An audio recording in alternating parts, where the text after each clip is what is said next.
Student, आज जो हम अपना नया टॉपिक देखते हैं, जो नया टॉपिक है सीमांत अभिकार या अभिकर्मण। अब उसको एक एग्जाम्पल के आधार से देखते हैं। यहाँ पे आपको एक वर्ड जो बता रहा हूँ सीमांत। सीमांत का मतलब क्या, यानी कि जो कम अभिकारक होगा, जो कम अभिकर्मक होगा वह। ध्यान में रखिएगा शब्द, जब अभिक्रिया होती है उसमें जो अभिकर्मक कम होगा, जो कम अभिकर्मक होगा उसे हम सीमांत अभिकर्मक कहते हैं। उसके लिए यहाँ पर आपको एक एग्जाम्पल दिया है।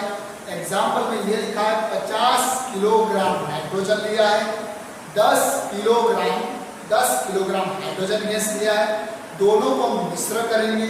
जब दोनों को मिश्र करते हैं तब एमोनिया गैस, एमोनिया का सूत्र लिखा है NH3, एमोनिया गैस बनती है। तो ये कितनी ग्राम या कितने किलोग्राम एमोनिया गैस बनेगी वो हमें परिकलन करनी, उसकी मात्रा को परिकलित करना है। साथ में यह भी बताना है कि सीमांत अभिकर्मक कौन, यानी कि ये जो अभिक्रिया है। तो यहाँ पे सबसे पहले उसी को हम दर्शाते हैं इक्वेशन के आधार से। मैं यहाँ आंसर से आपको शुरुआत करता हूँ। यहाँ पर ध्यान में रखो हमें कौन कौन सी गैस को जोड़ना है। तो एक मैंने नाइट्रोजन गैस जो हमारे सवाल में दिया है, एक हमें हाइड्रोजन गैस। दोनों गैस को हमें क्या करना है, मिश्र करना है। जब दोनों गैस को मैं मिश्र करूंगा तो क्या बनेगा, NH3 एमोनिया गैस। क्या बनेगा, एमोनिया गैस। सभी की अवस्था दर्शा देता हूँ, सभी की मैं क्या दर्शा देता हूँ, अवस्था। अब यहाँ पर देख रहे हो जो इक्वेशन है कक्षा 10वीं में पहला ही चैप्टर था, रासायनिक समीकरणों को संतुलित करना। कक्षा 10 में पहला ही चैप्टर था, रासायनिक समीकरणों को संतुलित करना। आप देख रहे हो ये जो इक्वेशन है, ये जो समीकरण है वह संतुलित नहीं है। तो उसको संतुलित करने के लिए हम क्या करें। यहाँ पे आप देख रहे हो हाइड्रोजन कितने मोल है, सॉरी हाइड्रोजन कितने हैं, 2 है, और यहाँ हाइड्रोजन कितने हैं, 3 है। तो हम दोनों को संतुलित करने के लिए मैं क्रॉस गुणा कर देता हूँ, यानी हाइड्रोजन को यहाँ 3 से दूंगा और यहाँ हाइड्रोजन को मैं कितने से दूंगा, 2 से। तो मैं ऐसा गुणा कर देता हूँ। यह हाइड्रोजन को यहाँ पे कितने से गुणा कर देता हूँ, 3 से, और इस हाइड्रोजन को यहाँ पे कितने से गुणा करता हूँ, 2 से। अब आप देख रहे हो हाइड्रोजन अपना क्या हो गया, संतुलित हो गया। यहाँ हाइड्रोजन कितने हो गए, 6, यहाँ पे भी हाइड्रोजन कितने हो गए, 6। लेकिन हाइड्रोजन को संतुलित करने में हमने नाइट्रोजन को बिगाड़ दिया। अब यहाँ पे नाइट्रोजन कितने हो गए, 2, लेकिन आप देख रहे हो यहाँ पे नाइट्रोजन कितने हो, यानी अब पूरा जो समीकरण है वो हमारा क्या है, संतुलित। क्या है, संतुलित। अब इस समीकरण के आधार से, इस समीकरण के आधार से मैं आपको एक चीज बताना चाहता हूँ, वो मोस्ट इंपोर्टेंट है, ध्यान में रखना है। ऐसा इस अभिक्रिया का जो तात्पर्य निकलता क्या है, तो यहाँ पे तात्पर्य यह निकलता है कि 1 mole nitrogen, 1 mole nitrogen plus 3 मोल हाइड्रोजन जब आप करोगे तब भी 2 मोल आपको एमोनिया गैस प्राप्त होगा। ये ध्यान रखें। और ये चीज कहां से आई, समीकरण के आधार से। 1 मोल नाइट्रोजन, 1 मोल नाइट्रोजन और 3 मोल हाइड्रोजन जब दोनों का जोड़ करोगे तभी 2 मोल एमोनिया प्राप्त होगा। समझ में आ गया बच्चों। अब मान लो कि अब मैं ऐसा बता रहा हूं कि अगर 1 मोल नाइट्रोजन की जगह मैं आपको कितना दे देता हूं, 2 मोल नाइट्रोजन देता हूं और 3 मोल हाइड्रोजन था, तो उसको मैं कितना रखता हूं, 3 मोल ही रखता हूं, तो एमोनिया कितना प्राप्त होगा। यहाँ पर मैं नाइट्रोजन बढ़ा दिया लेकिन हाइड्रोजन क्या रखा है, उतना ही रखा है, तो हमें एमोनिया भी उतना ही प्राप्त होगा। भाई ऐसा क्यों, ऐसा क्यों, क्योंकि हमारा नियम है कि 1 मोल, तो ये हाइड्रोजन कितना होना चाहिए, 3, जबकि यहाँ पे मैं कितने लिए, 2 मोल और ये 3 मोल, तो ये 3 मोल हाइड्रोजन के साथ केवल अभिक्रिया कितने मोल करेंगे, 1 मोल, और 1 मोल यहाँ पे क्या होंगे, बचे 1 मोल क्या होंगे, बाकी रहेंगे। अभिक्रिया केवल कितने मोल करेंगे, 1 मोल। हमारे पास ये कितने, 2 मोल, लेकिन अभिक्रिया में हिस्सा कितने लेंगे, 1 मोल। अभिक्रिया में हिस्सा कितने मोल लेंगे, 1 मोल और बाकी कितने रहेंगे 1 मोल। और इसकी जगह एक और एग्जांपल से देख रहे हैं। मैं मान लो जो नाइट्रोजन है उसको मैं कितना लिख रहा हूं 1 मोल नाइट्रोजन ले रहा हूं और 3 मोल हाइड्रोजन है, उसकी जगह पे मैं कितना ले रहा हूं 5 मोल हाइड्रोजन। तब हमें एमोनिया कितना प्राप्त होगा? तो बस वही बात, अगर ये नाइट्रोजन 1 मोल है तो हाइड्रोजन हमारे पास कितना होना चाहिए 3 मोल। तो यहाँ पे एक्स्ट्रा कितना, यहाँ पे एक्स्ट्रा कितना है आप देख रहे हो, एक्स्ट्रा कितना है 2, एक्स्ट्रा कितना है 2। तो वह 2 मोल क्या होगा पड़ा रहेगा, बाकी रहेगा, कुछ कार्य करेगा नहीं। 1 मोल के साथ कार्य कितने मोल करेंगे केवल 3 मोल। वो हमें पता कहां से चला इक्वेशन के आधार से। कैसे इक्वेशन के आधार से, यानी 1 मोल नाइट्रोजन होगा तो उसके साथ कितने कार्य करेंगे 3 मोल ही करेंगे। तो बाकी बचे 2 मोल क्या पड़े रहेंगे भाई। ये जो 2 मोल जो बाकी रहेंगे वो क्या होंगे पड़े रहेंगे, वो कुछ कार्य करेंगे नहीं। और यहाँ पे एमोनिया कितना मिल जाएगा भाई 2 मोल एमोनिया प्राप्त हो जाएगा। आशा रखता हूँ ये टॉपिक समझ में आएगा। अगर मान लो कि 1 मोल की जगह यहाँ पे मैं कितने मोल रखूँ 2 मोल और ये 3 मोल की जगह मैं कितना रखूँ 6 मोल, यानी दुगने हो गए ना, 1 के साथ 3 1 के साथ 3। तो यहाँ पे एमोनिया कितने प्राप्त हो जाएंगे 4। अब जो हमारा टॉपिक था सीमांत अभिकर्मक या अभिकारक किसे कहेंगे, तो इतना ध्यान रखो जो कम होगा वो सीमा। तो यहाँ पे बाकी कौन रहा N2 बचा रहा ना, तो कम कौन पड़ा हाइड्रोजन। तो ये जो वाली लाइन थी इसको नंबर से बताऊं 1 2 3। तो दूसरे नंबर के अंदर हम देख रहे हैं कि जो हाइड्रोजन क्या हुआ कम पड़ा, हाइड्रोजन क्या हुआ कम पड़ा। 2 मोल हाइड्रोजन थे तो हाइड्रोजन कितने होने चाहिए थे 6 होने चाहिए थे, जबकि हमारे पास केवल कितने थे 3। कम कौन पड़ा हाइड्रोजन। अगर कम हाइड्रोजन पड़ा तो 2 नंबर में सीमांत अभिकर्मक कौन होगा हाइड्रोजन। अगर मैं वैसे 3 नंबर की बात करूं, वैसे मैं कौन से नंबर की बात करूं 3 नंबर में। 3 नंबर में 1 मोल कौन है नाइट्रोजन और 5 मोल कौन है हाइड्रोजन, बचा कौन हाइड्रोजन। तो कम कौन पड़ा नाइट्रोजन, नाइट्रोजन कम पड़ा, इसीलिए सीमांत अभिकर्मक 3 नंबर वाले में कौन होगा नाइट्रोजन होगा। ये जो टॉपिक आपको ये जो 2 और 3 नंबर समझाने के लिए थे कि सीमांत अभिकर्मक किसे कहते हैं। जो हमारा सवाल है वो हम अब आगे स्टार्ट करेंगे। और सवाल में आपको केवल यही याद रखना है कि अगर 1 मोल नाइट्रोजन होगा तो हमें 3 मोल हाइड्रोजन चाहिए, तभी 2 मोल एमोनिया प्राप्त हो सकता है। अब जो हमारा सवाल है उसके ऊपर आ जाते हैं। सवाल के बारे में बताया, सवाल के आधार से हमने इक्वेशन बनाई, इक्वेशन से हमें पता चला 1 मोल नाइट्रोजन के सामने में 3 मोल हाइड्रोजन चाहिए, दोनों को मिश्रण करेंगे तब 2 मोल एमोनिया प्राप्त होगा। लेकिन हमें सवाल के अंदर आप देखो तो मोल नहीं क्या दिया है द्रव्यमान दिया। क्या दिया है नाइट्रोजन और हाइड्रोजन का क्या दिया है द्रव्यमान। तो उसी द्रव्यमान को मुझे किसमें कन्वर्ट करना है मोल में। तो मैं यहाँ पे सबसे पहले नाइट्रोजन की ध्यान में रखना, नाइट्रोजन गैसीय अवस्था में होता है, उसे द्विआण्वीय स्वरूप में दर्शाया जाता है। ये आगे भी मैंने आपको बताया, जब नाइट्रोजन गैसीय अवस्था में होता है तो उसे द्विआण्वीय स्वरूप में दर्शाया जाता है, जैसे कि N। तो नाइट्रोजन गैस के क्या निकालना है मोल निकालना।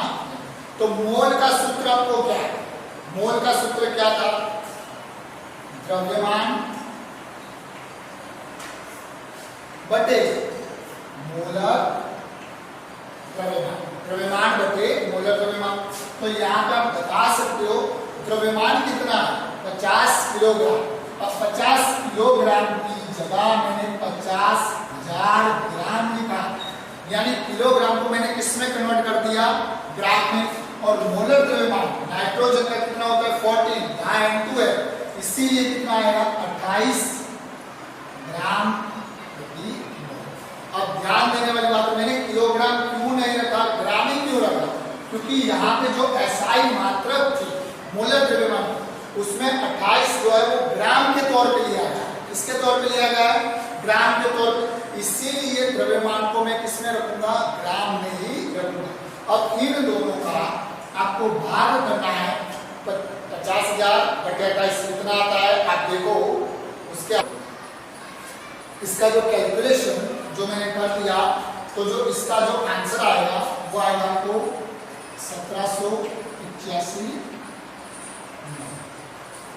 यानी ऐसा कह सकते हैं हम 50 किलोग्राम नाइट्रोजन 50 किलोग्राम नाइट्रोजन में कितने मोल होंगे?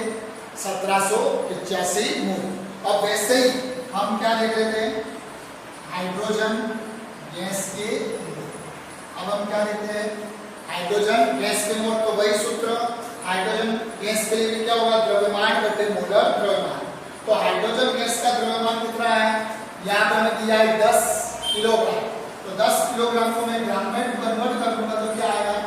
10,000 ग्राम बटे हाइड्रोजन का मोलर द्रव्यमान। अब यहाँ पे क्या है? H2 एक हाइड्रोजन का मोलर द्रव्यमान था 1.008 1.008। तो यहाँ H2 है तो उसकी हम गिनती कर देते 2.016 आ जाएगा। H2 का मोलर द्रव्यमान मैं किसका बता रहा हूँ? H2 का। यहाँ पे भी हमने किसका रखा था? N2 का रखा था। वरना नाइट्रोजन का कितना होता है? 14 और वैसे ही N2 का कितना होगा? 28। वैसे ही हाइड्रोजन एक हाइड्रोजन होगा तो उसका कितना होगा? 1.008। या कितने हाइड्रोजन है? H2 का हम निकाल रहे हैं तो H2 का मोलर द्रव्यमान कितना आएगा? 2.016। ऐसा ही मात्रा में लिख देता हूँ ग्राम प्रति मोल। ये ग्राम ग्राम निकल जाएगा, मोल ऊपर आ जाएगा। इन दोनों का जब हम भाग करेंगे तो जो उसका जो भाग आएगा 4960 मोल हाइड्रोजन प्राप्त होगा। समझ में आ गया आपको? अब यहाँ पे हमें ये देख लेना है, ये नाइट्रोजन के मोल निकाले और हाइड्रोजन के निकाले। अब आपको मैंने सबसे पहले ही बताया था अगर 1 मोल नाइट्रोजन है तो उससे 3 गुना हमें क्या चाहिए? हाइड्रोजन। तो देख लेते हैं क्या सच में हमारे पास ऐसा है कि नहीं है। यहाँ पे हम देखेंगे 1785। अगर मैं 1700 की भी कैलकुलेशन करूँ तो 1700 गुना 3 करेंगे तो भी 5100 आएगा। जबकि उससे क्या है कम। यानी यहाँ देखने से पता चल जाता है कि जो हाइड्रोजन के मूल्य है क्या है वो कम है। लेकिन फिर भी हम उसको गिनती के आधार से दर्शा देते हैं कि नाइट्रोजन के मोल कितने हैं? 1785 मोल। देयरफॉर हाइड्रोजन के कितने होने चाहिए? तो हाइड्रोजन की कितने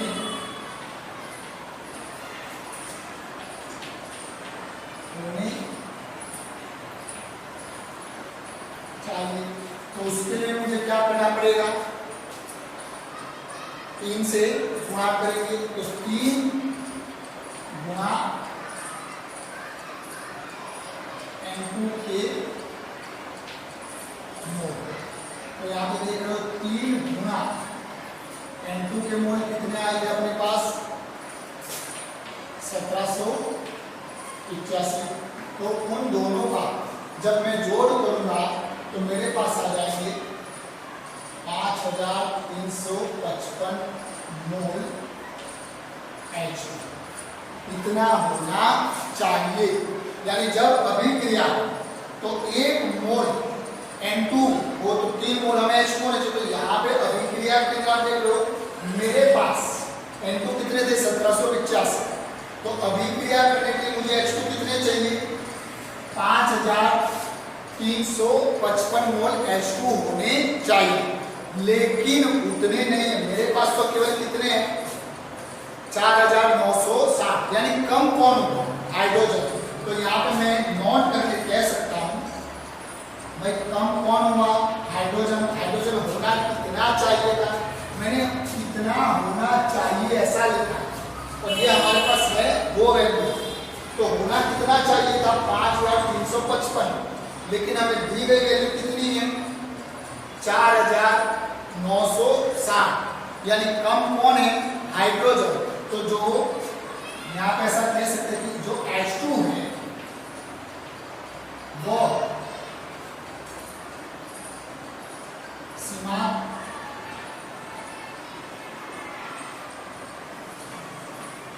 अभिकारक या अभिकर्मक, चलो इतना कंप्लीट होगा। यानी सीमांत अभिकारक कौन था वो हमें पता चल गया, वो कौन है? H2। कैसे? वो भी आपको ज्ञात होगा, जितना होना चाहिए था उससे कम है इसलिए। अब हमें क्या परिकलन करना है? NH3 कितने? तो जो कम हो हमारे पास मात्रा, जो कम मात्रा हो उसके आधार से गिनती करनी है। ध्यान में रखिएगा, जो कम मात्रा हो उसके आधार से मैं गिनती करनी है। तो यहाँ पे मैं ऐसा लिख सकता हूँ कि जो हाइड्रोजन है, 3 मोल हाइड्रोजन से हमें कितने मोल प्राप्त हो जाते हैं? 2 मोल NH3। तो 2 मोल NH3 की जगह मैं ऐसा भी लिख सकता हूँ, 2 मोल NH3 का कितना ग्राम आएगा? 34 ग्राम NH3 हो जाएगा। 2 मोल NH3 यानी कितने ग्राम? 34 ग्राम। यानी मैं ऐसा कह सकता हूँ 3 मोल हाइड्रोजन कार्य करेंगे तो हमें कितना ग्राम प्राप्त होगा? 34 ग्राम एमोनिया प्राप्त होगा। 3 मोल हाइड्रोजन कार्य करेंगे तो हमें 34 ग्राम क्या प्राप्त हो जाएगा? एमोनिया प्राप्त हो जाएगा। तो ऐसा मैं लिखूंगा कि यहाँ पे हाइड्रोजन के मोल की संख्या कितनी है? 4960 मोल हाइड्रोजन से कितने ग्राम NH3 प्राप्त होगा? 4960 मोल हाइड्रोजन से कितने ग्राम NH3 प्राप्त होगा? तो यहाँ पे हम देख सकते हैं, जो आगे हमको सिखाया मोल H2 के ऊपर निकल देता हूँ, मोल H2 20 या फिर ग्राम NH3। तो संख्या से देखते हैं कि यहाँ पे मैंने कितने H2 लिए? 3 मोल H2 लिए। जब मैं 3 मोल H2 लेता हूँ तो NH3 कितने ग्राम मुझे प्राप्त होता है? 34 ग्राम NH3 मुझे प्राप्त होगा। जब मैं 3 मोल हाइड्रोजन लेता हूँ, तब मुझे 34 ग्राम क्या प्राप्त होता है? NH3 प्राप्त होता है। तो 4960 मोल हाइड्रोजन से कितने ग्राम NH3 प्राप्त होगा? तो अब यहाँ पे आपको केवल क्या करना था? क्रॉस गुणा करना है। केवल आपको क्या करना है? तो क्रॉस गुणा ऐसा कर सकते हैं, 4960 मोल गुणा 34 ग्राम बटे 3 मोल। तो जो 3 सप्ताह जब आप गुणा करोगे तो जो आंसर आएगा 56,213 ग्राम। और ये जो ग्राम आ जाएगा वो क्या होगा? NH, वो क्या हो जाएगा? NH3 के कितने ग्राम होंगे? अब ग्राम को मैं किस में कन्वर्ट कर देता हूँ? किलोग्राम में। तो 56.2 किलोग्राम NH कंप्लीट। आपको ऐसा लगता है ये सवाल समझ में आ गया होगा, फिर भी मैं दोबारा एक बार आपको रिवीजन करा देता हूँ। सबसे पहले जो सवाल में लिखा था वैसे ही हमने नाइट्रोजन और हाइड्रोजन को जोड़कर एमोनिया बनाया। वहां पर मैंने आपको बताया जब ये नाइट्रोजन 1 मोल होगा तो इक्वेशंस के आधार से मैं बताता हूँ कि 3 मोल मुझे क्या चाहिए? हाइड्रोजन। तो यहाँ पे मैंने लिखा जब 1 मोल नाइट्रोजन और 3 मोल हाइड्रोजन, तभी हमें 2 मोल NH3 प्राप्त होंगे। तो यहाँ पे मेरे पास क्या था? द्रव्यमान था। तो द्रव्यमान को मैंने किसमें कन्वर्ट कर दिया? सबसे पहले मोल। तो नाइट्रोजन के मोल निकाले, मोल का सूत्र आपको मालूम है, द्रव्यमान बटे मोलर द्रव्यमान। तो नाइट्रोजन के मोल आ गए 1781। वैसे ही हाइड्रोजन के मोल निकाले, हाइड्रोजन हमें कितना दिया है? 10 किलोग्राम। तो 10 किलोग्राम हाइड्रोजन के कितने मोल होंगे? 4960। इन दोनों के मोल निकालने के बाद सीमित कौन सा है वो निकाला। अगर नाइट्रोजन कितना है तो हाइड्रोजन कितना होना चाहिए? सीमित निकालने के लिए हाइड्रोजन कितना होना चाहिए? तो अगर ये 1 है तो उससे 3 गुना होना चाहिए।